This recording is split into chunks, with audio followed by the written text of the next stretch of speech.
Minister Dalton, great to have you here with us at Netmums. Today we're talking about the new rules surrounding baby and toddler food. Can you break down for us what's been announced?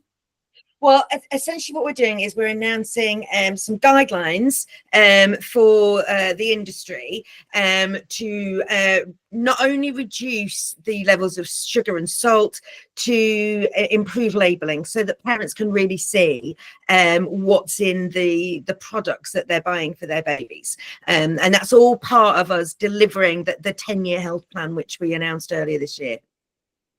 So what motivated the government to focus specifically on sugar and salt levels in baby foods, and why now?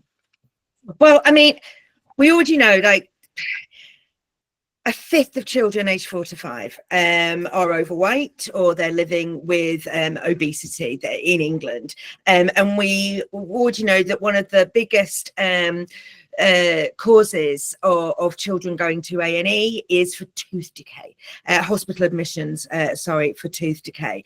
This is a really big issue. And when we look at some of the products that are being sold, we've seen, higher than you might expect levels of sugar and salt for children and babies. And these things aren't necessary. They aren't necessary for a healthy diet. They're not nutritionally recognised.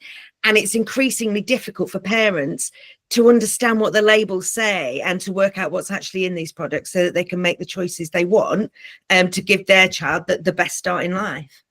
So how much will they need to reduce the salt and sugar contents by then? Well, this is about making sure that parents have a choice. So the guidelines is about labelling so that people can see exactly what's going into those products. There's already legislation about what should and shouldn't be in baby foods. So, for instance, you can't use sweeteners. But what this is about doing is saying, well, let's give people the options, because sometimes, people assume that if it's in the baby aisle and if it's labeled baby food, that it doesn't have high levels of sugar and salt in it. That's not always the case. And you've got to look at the labeling to really understand what is in that. We want to make that labeling much clearer so parents are making real choices when they go down that aisle and decide what they're actually going to feed. So I understand this is for babies and toddlers up to the age of 36 months that these guidelines will come in for the food manufacturers. Yeah. So what about, are there any plans for children older than 36 months? Yeah, well, we're banning junk food ads on TV and online before the watershed. So there'll be a ban on junk food before 9 o'clock. And we've also given councils powers to stop fast food joints being open near schools, etc. We're banning energy drinks for under 16-year-olds. It's really important that every child has, got that best start in life, and they've got a happy, healthy start. We are looking at healthy food standards in supermarkets so that they are going to have to report on the healthiness of the average basket that they sell. And we're also developing some information and support for parents. We've teamed up with Joe Witts to launch some videos on healthy foods and activities for children and young people as well. So it's all part of a package that's being delivered as part of our 10-year plan for health and giving children and young people that best start in life. Yeah, so these, going back to the sort of the baby and toddler food new guidelines then, is there a reason that it is just guidelines for the manufacturers then, and it's not going to be something that's set in law? Well, we want to work with businesses because we think it's really important to cooperate, and the businesses are in the best position to innovate in terms of their products. They're in the best position to be able to do that. Now, this has worked in the past. We've had other voluntary guidelines put in place, and that has worked relatively well. So we want the opportunity to do that in that way. Having said that, we will be reporting on compliance overall to the guidelines. And if we do find that the industry is not responding in the way that we need to, and isn't actually making the changes that we need, then we do reserve the right to look at other measures in the future, including mandatory actions if necessary. So while it's still guidelines, then are there any penalties at this stage if the manufacturers don't respond? Well, not at this stage. As I say, this is a guideline. This is about saying to industry, this is what we expect. It's not just about what the government expects. It's about saying this is what parents expect. We're on the side of parents. We're on the side of children. We want to make sure that they've got the information they need to make those choices about healthier foods to feed their children.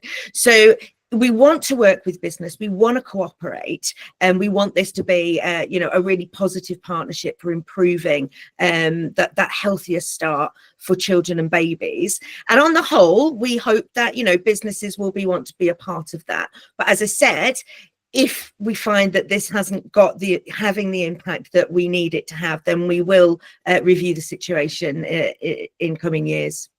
Yeah, so obviously it's not something you can do instantly. I think the food manufacturers have got 18 months to comply. So is that a realistic timeline? And if so, why not sooner? Yeah, we think it's realistic, but it does take time. So, it's not just about, quickly slapping on a different label. It's about looking at what the product is. Businesses might want to take the opportunity to reformulate their products, and that can take quite a lot of time, making sure that the product has still got the nutrition that they need it to have, that it still tastes the way that they want it to have. And also redesigning the packaging can take a little while. So it's 18 months to have a look at these guidelines, see what they can do to put them in place, and then 18 months to finally get those products on the shelves. So let's just talk a little bit about the labelling then, because obviously that's a big part of this, not just reducing the salt and sugar, but also labelling, making labelling more clear for parents. So why is that such an important part of it? And how will that make a difference? You're a busy mum or dad, you're in the supermarket, you're trying to grab something. How does, government guidelines on labelling actually translate to making it easier for parents? That's exactly, you've hit the nail on the head, Joanna, because you're in the supermarket, you possibly got a screaming toddler that doesn't want to be there sitting in the trolley. You want to get what you need and you want to get it gone. And you get to the baby aisle and there are shelves and shelves and shelves of stuff. And it's really difficult to compare. You've got to turn it round. Everything's in small writing. The ingredients list is tiny. And sometimes there can be quite misleading statements on products. So it might say no nasties, but that doesn't necessarily mean that it doesn't have sugar and salt in it. It might say that it's organic, but that doesn't necessarily mean that it doesn't have high levels of sugar and salt. So what this labelling is about is making sure that parents can really easily look at the packaging and say, is this something that I want to be feeding my child? And it'll make it much easier to compare one product against another. That's the thinking around it. Yeah, I mean, obviously you understand you're not just the Minister for Public Health, you're obviously also a mum yourself. So do you think, sort of looking back, I know your children are a bit older now, but when they were sort of babies and toddlers, do you think these measures would have helped you? What difference would it have made to your meal times? Yeah, and as I said, I mean, my child's 25 now, so but I have a great niece, and I was looking after her last week while her mum and dad were both at work, and I went to the supermarket to get something for tea. And I was bamboozled, again, I was like, there's so much and there's so many, different claims on different products. And to be able to just really do things, really, to be able to see really clear labeling and identify what you're buying. But also, I think that when we go down the baby aisle in the supermarket, we expect everything in there to be as healthy as it possibly can be for our children. I think that's what parents expect. And as a government, we're on the parents' side, and we want to make sure that when they walk down the aisle, that's what they can expect. Yeah, and I think obviously there's so many parents need those aisles. You need the convenience, you need the quickness, because obviously we do lead busy lives. We've got a lot more parents that are working now. But what would your sort of message to parents be overall? Because I know the NHS guidelines now are there sort of saying use baby pouches, etc. Occasionally. Would you sort of still steer parents to say, if you make it yourself, you know what's in it? Or are you very much the opinion that actually we understand really for time poor parents, the baby aisle is a necessity? Well, it's not an either or, it's, yes, making your own baby food is great. And we encourage people to do that. And the NHS website actually, and the Start for Life websites have got some really good ideas about how to do that easily. Batch cooking so that you've got a load in the freezer, that sort of stuff.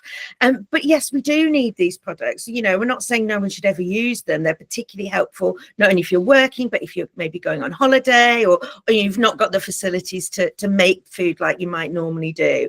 So, we're not saying that people shouldn't be using these products, but they need to be properly labeled so you know what's in them. And they need to give really good guidance on how to use them. So, for instance, pouches often come with a spout, but very few of those say that you shouldn't be feeding those directly to a child from the spout, because that can cause real problems in terms of tooth decay. Yes, it's got a spout, but you should really be decanting that and using a spoon. So we want more information about how to use those products more safely with your child, as well as what's in them. So should the spouts be banned altogether then, if they're not designed? They're really easy, aren't they? You imagine what it's like. They didn't really exist when my daughter was little, but so when you're sort of out and about and you're trying to get this out and feed a child, possibly on a moving train or whatever it might be, they're really handy, much easier than trying to open up a bottle, a jar or something, and easier to close and a lot cleaner and tidier. But you shouldn't be giving them to a child to suck directly from. That is the problem with some of those. So we need information on how to use things properly. We're not saying we're going to ban things, just to give people a bit more information on how to use them more effectively and more safely. So overall, with all the new guidelines that are coming in, what difference do you hope that this will make to children's health overall? That's what this is all about. It's about challenging some of those statistics I talked about at the beginning around obesity, around tooth decay, and just making sure that children have got that best start in life. But, parents want that for their children. They want to be able to feed their children healthy foods. And we're on the side of parents to say, look, let's make it as easy as possible for you to make the healthy choice for your child. Because a child that experiences obesity in childhood is 5 times more likely to then be obese in adulthood. And that brings with it a whole host of other long-term health conditions that are increased, that you're at increased risk of if you live with obesity. So this is about giving all of our children and young people that really best start in life so that they can grow up to be healthy adults. And finally, if you could give one piece of advice then to, parents that have got young babies and toddlers, they're maybe a first-time parent, they're starting out. Obviously, we all want the best for our children, but in terms of food and health, what would your advice as a mum and as a minister be? Well, there's some fantastic advice on the Start for Life website and on NHS websites about, nutritional guidance and feeding children and babies. Things like, for instance, if your child's under 1, then they shouldn't really be needing snack foods. In between meals, if they're hungry, then you should be focusing on baby milk or on milk or baby milk. So there's some really good information there. And like everything else, it's everything in moderation, so we all need a really diverse diet. Certainly when my daughter was very little, I tended to just feed her what we were eating and not cook our meals with lots of sugar or salt, and then just sort of, give her a handful and maybe add some salt for myself afterwards. So, keep it easy, and just make sure that your children are getting that diversity of a diet. And we know that people need these products that are really convenient, really helpful. They're not in and of themselves necessarily a bad thing, but what we do want is to make sure that they don't have unnecessarily high levels of sugar and salt, and that parents can know what it is that they're buying and what they're feeding their kids, because that's fundamentally the most important thing, because parents need that choice. Yeah, absolutely. It'll be so interesting to see what the Netmums community think. I'm sure we'll get plenty of feedback. Before you go, is there anything I've not asked that you would like to say? No, I think that the fundamental thing here is we really want to work in partnership with businesses, with the industry, and with parents, because what we're all about, and I'm sure that everybody wants to see, is that all of our children and young people have got that best start in life. So if we can all work together to make that happen, then we're well on our way to delivering what we want through the whole of the 10-year plan, which is a healthier, the healthiest generation ever, so that we can support all of those children and young people to reach their full potential.